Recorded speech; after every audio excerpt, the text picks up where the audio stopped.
بسم اللہ الرحمن الرحیم ایاک نعبد و ایاک نستعین۔ ڈاکٹر امجد، آپ کا میں شکریہ ادا کرتا ہوں کہ آپ نے آج مجھے موقع دیا مختلف ٹریڈ یونینز کے ساتھ بات چیت کرنے کا۔ آج میں اپنے محنت کش لوگوں کے ساتھ ہوں اور میں بڑی دیر سے کوشش کر رہا تھا کہ ہم پاکستان کی جو کسان کی بھی تنظیمیں اور مزدوروں کی بھی تنظیمیں اور جو ٹریڈ یونینز جو مختلف ایریاز میں کام کرتی ہیں، میری کوشش تھی کہ میں ان سے ملاقات کروں۔ اور میں کیوں ملاقات کرنا چاہتا تھا، میں آپ کو آج مختصر پہلے اپنا وجہ آپ کی ملاقات کی بتاؤں گا اور اس کے بعد آگے کا لائحہ عمل آپ کے سامنے رکھوں گا۔ دیکھیں، جب ہمیں حکومت ملی اور یہ اب سارے اعداد و شمار جو سروے آف پاکستان ہر سال چھپتا ہے، اس کے اندر یہ سب دیکھ سکتی ہیں جو میں آپ کو چیزیں بتاؤں گا۔ ہر سال پاکستان کی معیشت کے اوپر ایک گورنمنٹ پبلش کرتی ہے جس کو کہتے ہیں سروے آف پاکستان۔ وہ اس حکومت نے ابھی پبلش کی ہے۔ اس حکومت کے سروے کے مطابق جب ہماری حکومت ہٹائی گئی اپریل میں، تو اس سے پہلے پاکستان کی 17 سال کے بعد سب سے بہتر پاکستان کی اکنامک گروتھ ریٹ تھی۔ یعنی پاکستان کی معیشت جس ریٹ پہ بڑھ رہی تھی، وہ 17 سال کے بعد 2 سال مسلسل پاکستان کی بہترین گروتھ ریٹ تھی۔ اس کا مطلب کہ نوکریاں مل رہی تھیں، اس کا مطلب دولت میں اضافہ ہو رہا تھا، جی ڈی پی جس کا مطلب ہوتا ہے کہ سالانہ جو آپ کی آمدنی میں اضافہ ہے، وہ ہمارے تیسرے سال 5.7% تھی اور چوتھے سال 6% تھی۔ یہ 17 سال کے بعد سب سے تیزی سے ہماری معیشت بڑھ رہی تھی، اور وہ معیشت ہمیں جو ملی تھی، یہ بھی آپ اس وقت کی اکنامک سروے میں دیکھ سکتے ہیں کہ سب سے زیادہ پاکستان کی تاریخ کا بیرونی خسارہ، جس کو کرنٹ اکاؤنٹ ڈیفیسٹ کہتے ہیں، وہ سب سے زیادہ تھا جب 2018 میں ہمیں گورنمنٹ ملی۔ کیونکہ آپ سب متاثر ہوتے ہیں جب معیشت اوپر جاتی ہے، نیچے جاتی ہے، بے روزگاری بڑھتی ہے، بے روزگاری کم ہوتی ہے۔ اس لیے میں یہ آپ کے سامنے یہ چیزیں رکھ رہا ہوں تاکہ یہ نہ ہو کہ میں مفروضوں میں بات کر رہا ہوں، میں آپ کو ہارڈ فیکٹس دے رہا ہوں۔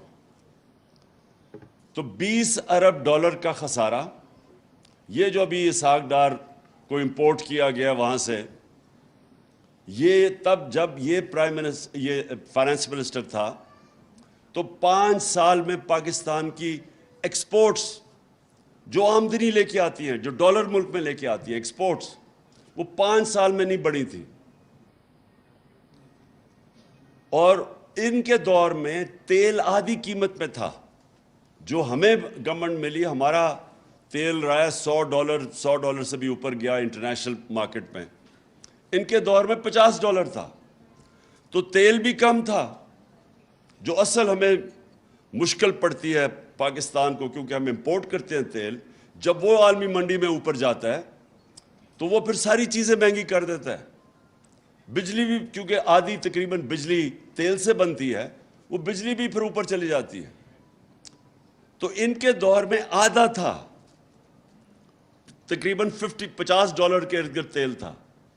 ہمارے دور میں وہ 103 سے 115 تک بھی گیا، تو تیل بھی آدھا، اس کے باوجود انہوں نے 20 ارب ڈالر کا بیرونی خسارہ کیا. اور یاد رکھیں بیرونی خسارہ اس کا اصل تقریباً 35% جو ہوتا ہے وہ جاتا ہے تیل یا پیٹرولیم پروڈکٹس کے اوپر. ہمیں سب سے بڑا خسارہ ملے, ہمارے جو ریزروز تھے وہ تقریباً 9 ارب ڈالر کے تھے. 9 ارب ڈالر کا مطلب کہ کوئی 6-7 ہفتے کی امپورٹس کے لیے ہمارے پاس پیسہ تھا. اور ہمارا جو اندرونی خسارہ تھا وہ بھی ریکارڈ تھا, بیرونی بھی ریکارڈ, اندرونی بھی ریکارڈ.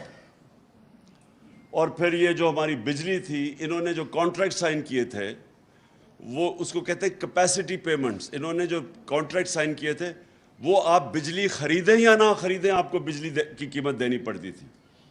اور انہوں نے جو کیپیسٹی پیمنٹس ہم تھی میرے خیال میں تقریباً 350 ارب تھا جب 2018 میں اب آئے, وہ بڑھتی گئی, وہ 800 ارب پہ چلی گئی, وہ 2023 میں چلے جائے گی 1450 ارب پہ. اب ہمارے پاس وہ اتنی بجلی ہم استعمال ہی نہیں کر سکتے. حال یہ ہے کہ ہم وہ بجلی استعمال ہم کر نہیں سکتے لیکن پیسے دینے پڑ رہے ہیں. تو اس کی وجہ سے سرکولر ڈیٹ ایک اور قرضہ چڑھا ہوا تھا. میں صرف یہ آپ کو اس لیے بتا رہا ہوں کہ ان حالات میں بینکرپٹ ملک ہمیں ملا. پہلا سال بڑی مشکلوں سے ہم نے اس کو اسٹیڈی کیا, اسٹیبل کیا. دوسرے سال کرونا آ گیا. ساری دنیا کے اندر صدی میں ایک دفعہ اتنا بڑا ایک ایسا ایک بحران آتا ہے, ساری دنیا میں آیا. اس کے باوجود, اور کیونکہ ہم پھر انویسٹمنٹ نہیں لا سکے, کیونکہ چائنا بند ہو گیا, چائنا 2 سال کے لیے بند ہو گیا, ہمارا اصل ٹریڈنگ پارٹنر چائنا تھا. اس کے باوجود ہمارے تیسرے اور چوتھے سال میں میں نے کہا ریکارڈ 17 سال کے بعد ہماری بہترین معیشت کی پرفارمنس ہوئی. اور ریکارڈ ایکسپورٹس کی ہم نے 33 ارب ڈالر کی. اور بیرون ملک پاکستانیوں کو ہم نے انسینٹیوائز کیا, انہوں نے ریکارڈ پیسہ بھیجا بینکوں کے تھرو 31 ارب ڈالر. اور کسانوں کی جو ہم نے مدد کی, کسانوں سے کیا ہو رہا تھا, بڑے بڑے شوگر مافیا جو بیٹھے ہوئے تھے یا شوگر ملز, وہ کسان بیچارہ اپنا اس کو اگر ریٹ سیٹ ہوتا تھا مثلا 180 روپے کا اگر ریٹ سیٹ ہوا ہے, تو وہ ملز کیا کرتی تھی, اس کو پہلے تو پیسہ نہیں دیتی تھی سال تک, اور پیسہ دیتی بھی تھی تو اس کو وہ کہتے ہیں کٹوتی کرتی تھی, یعنی اس کو 180 کا ریٹ پہ 120 ملتا تھا اس کو. تو نہ کسان کو پیسہ پورا ملتا تھا نہ ٹائم پہ ملتا تھا. ہم نے قانون بدلا, ہم نے فائنز لیوی کیے کہ فوری طور پہ کسان کو پیسے دیں. ہم نے انشور کیا کین کمشنر نے کہ پورے پیسے دو اس کو جو کسان کو. پہلی دفعہ کسانوں کے پاس پیسہ آنا شروع ہوا. جب کسان کے پاس پیسہ, اور بھی ہم نے ایک پورا ایگریکلچر ریفارم پیکج دیا. اس سے کیا ہوا, جب کسان کے پاس پیسہ آنا شروع ہوا اس نے اپنی زمین پہ لگایا. تو آخری 2 سال 4 مین جو ہماری فصلیں تھیں ان کی ریکارڈ پیداوار ہوئی, بمپر کراپس ہوئی 4, کیونکہ کسان کے پاس پیسہ آیا. تو ہمارا ایگریکلچر سیکٹر بھی بڑھ رہا تھا. ہماری industry, large scale manufacturing industry, کتنے سالوں کے بعد 11.5% گروتھ ریٹ اس کی ہوئی. تو اس لیے لارج سکیل مینوفیکچرنگ جب ہوئی, مزدوروں, ہماری ورلڈ بینک کہتا ہے کہ ہمارا سارے برے صغیر میں سب سے زیادہ روزگار پاکستان نے دیا اس ٹائم پہ. کرونا کی وجہ سے بے روزگاری بڑھی. آئی ٹی جو فیوچر ہے پاکستان کی ٹیکنالوجی, آپ کو یہ سمجھنا چاہیے کہ دنیا اب ٹیکنالوجی کی طرف جاری ہے. بہت بڑا ایک ریولوشن ہے ٹیکنالوجی کی. تو ٹیکنالوجی میں ہم بالکل ہی ہم آگے بڑھ نہیں رہے تھے. ہندوستان جس نے 2000 میں اس کی 1 ارب ڈالر ایکسپورٹ تھی ٹیکنالوجی کی, آئی ٹی کی, اس کی آج 140 ارب ڈالر ایکسپورٹ ہے. تو پاکستان کی وہی پھنسی ہوتی ہے. تو ہم 75% ہم نے اپنی ایکسپورٹس انکریز کی آئی ٹی, کیونکہ ہم نے ان کی اس سیکٹر کی بھی مدد کی. پھر اسمال اور میڈیم انڈسٹری جدھر سب سے زیادہ روزگار ملتا ہے ان کے لیے ہم پورا انسینٹیوائز ان کی ریگولیشن کم کر رہے تھے جو رکاوٹیں تھیں, ایز آف ڈوئنگ بزنس جس کو کہتے ہیں, تاکہ روزگار ملے لوگوں کو. اس وقت جب ملک اوپر جا رہا تھا, اس کی ہمیں جب موڈیز, یہ جو ایک انٹرنیشنل کریڈٹ ایجنسیز ہوتی ہیں جو فیصلہ کرتی ہیں کہ ملک کی معیشت کی کیا حالات ہیں, اس کے مطابق آپ کو گریڈ کرتی ہیں B-, B+. تو ہم جب آئے تھے موڈیز میں بھی B- تھی, وہ ہم نے اس کو سٹیبل کروایا. ہمارا فیٹف کے اندر گرے لسٹ پہ تھے, وہ ہماری کاوشوں سے وہ ہم فیٹف کی گرے لسٹ سے نکلے, کیونکہ یہ سب نقصان کرتی ہے اپنی معیشت کو. اس کے بعد میں یہ بتا رہا ہوں کہ ہم نے یہ جو بات کرتے ہیں نا کہ پاکستان کا بڑا برا حال تھا جب انہوں نے اکانومی سنبھالی ہے, تو اس کے علاوہ ہم نے 3 بڑی ڈیمز شروع کی پاکستان میں 50 سال کے بعد.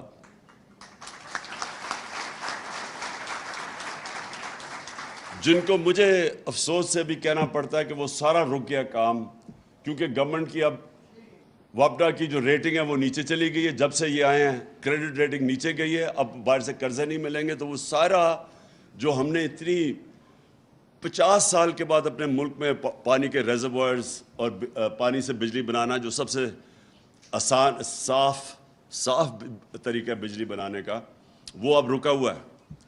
تو ہم نے وہ کیا.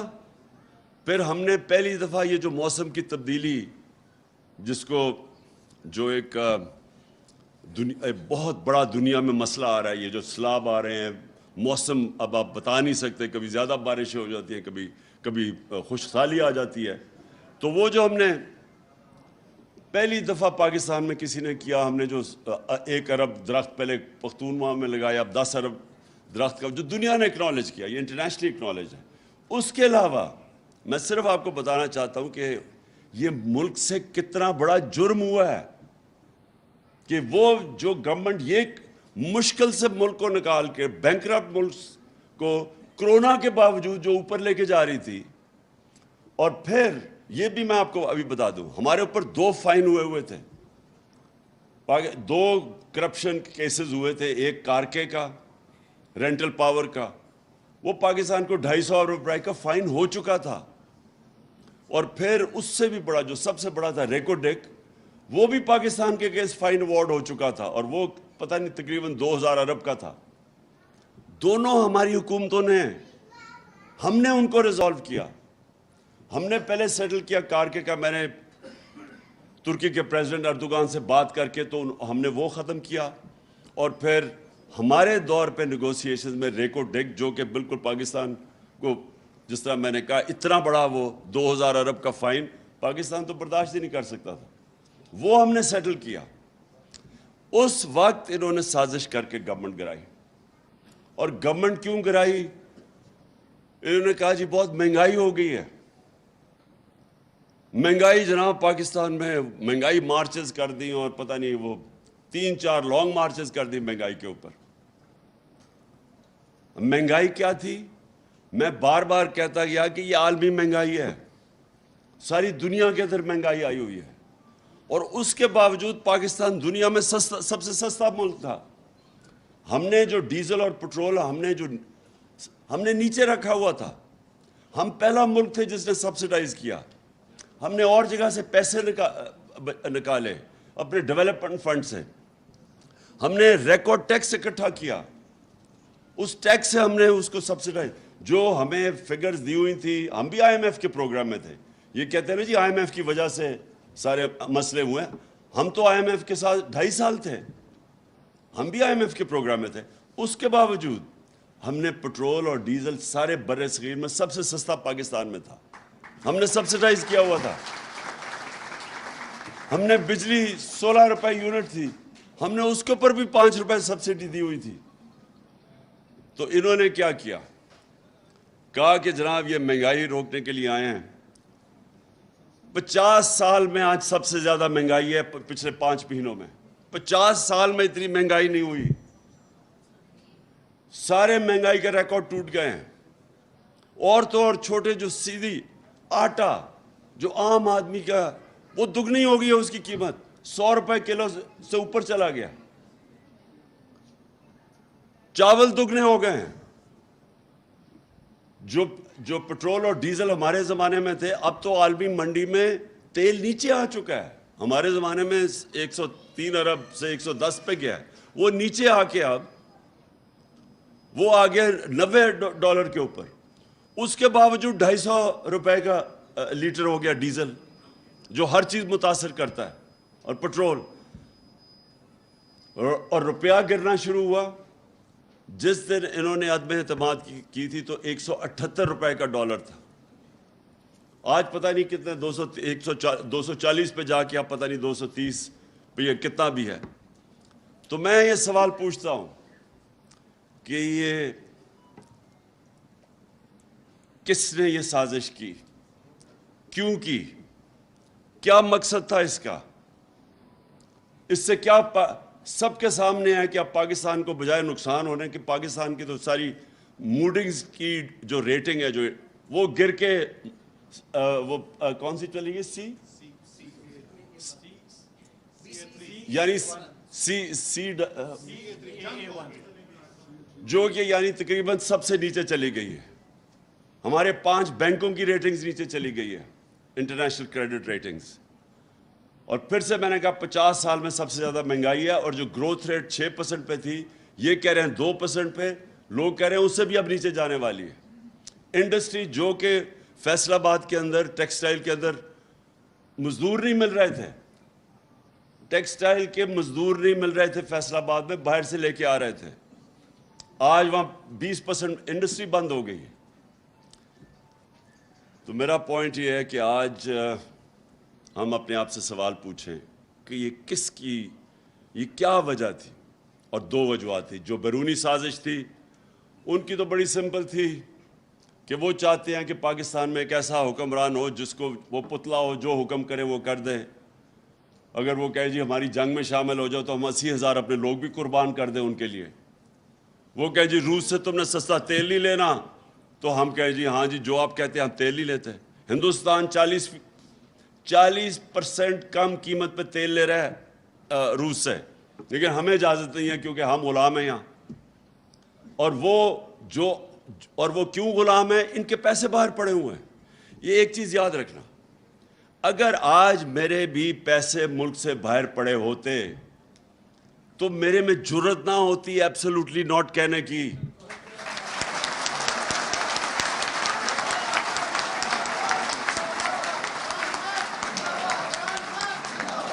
کیونکہ وہ جب چاہے میرے پیسے ضبط کر سکتے ہیں.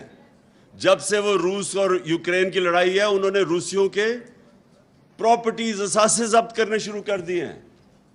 تو ان کو بھی ڈر تھا کیونکہ ان کے تو یہاں تو کچھ بھی نہیں ان کا پیسہ جو ان کے ملک سے باہر یہ لے کے گئے ہوئے 30 سال میں. ان کو ایسے لوگ چاہیے تھے. اور ان کو کیا چاہیے تھا؟ ان کے اربوں روپے کے کرپشن کے کیسز تھے. شہباز شریف پکڑا جانے والا تھا، اس کے اور اس کے بیٹے نے جیلوں میں جانا تھا FIA کے کیس میں، جو مقصود چپڑاسی جدھر 4.25 ارب روپیہ چپڑاسیوں کے نام پہ اور نوکروں کے نام پہ آ رہا تھا، وہ سیدھا کیس میں ان کو سزا ہونے والی تھی. FIA کے اوپر اپنے آدمی بٹھا کے وہ کیس ختم کر رہا ہے. نیب کے اوپر اپنا آدمی اٹھا کے 1100 ارب روپے کے کیسز اب ختم ہو رہے ہیں. 200 کیسز ختم ہو چکے ہیں ان کے. ابھی عدالت میں پتہ چلا کہ 200 کیسز نیب کے ختم کروا چکے ہیں اپنے. ٹوٹل جو ان کو جو ورتھ ہے کیسز کی وہ 1100 ارب روپے ہے جو یہ معاف ہوں گے اپنے، جن کو NRO ملے گا. اور یہ جو NRO ہے، یہ جو NRO اب مل رہا ہے، اس سے زیادہ اس ملک سے ظلم نہیں ہو سکتا. کوئی دشمنی نہیں کر سکتا اس ملک سے کہ ایک طرف لوگوں کی کمر توڑ دیں مہنگائی میں، ملک کی معیشت نیچے لے آئیں. وہ تو دشمن بھی نہیں کر سکتا.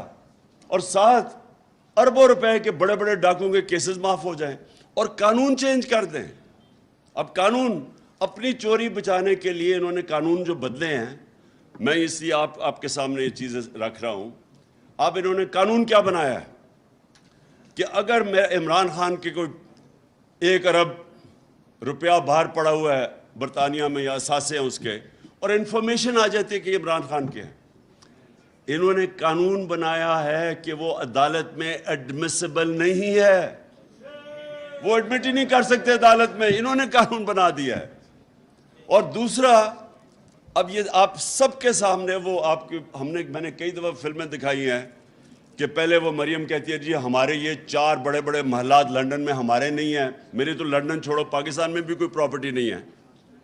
اور اس کے بعد جب وہ پینما میں انکشاف ہو جاتا ہے تو 4 سال کے بعد وہی کہتا ہے اس کا بھائی کہ الحمدللہ یہ ہمارے بھی ہیں اور یہ مریم ان کی مالکہ ہے. اب یہ سوال یہ ہے کہ وہ ایڈمٹ کر گیا کہ, اور وہ نواز شریف نے اسمبلی میں ایڈمٹ کیا کہ ہمارے ہیں. تو جب آپ کے ہیں تو بتائیں پیسہ آیا کدھر سے؟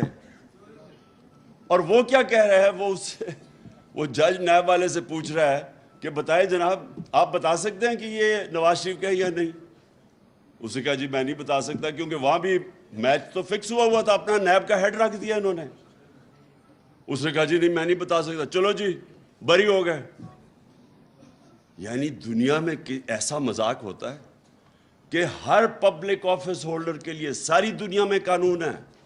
میں اگر پبلک آفس ہولڈر ہوں اور میرے اثاثے میری آمدنی سے زیادہ ہیں تو میری ذمہ داری ہے بتاؤ کہ پیسہ کدھر سے آیا ہے.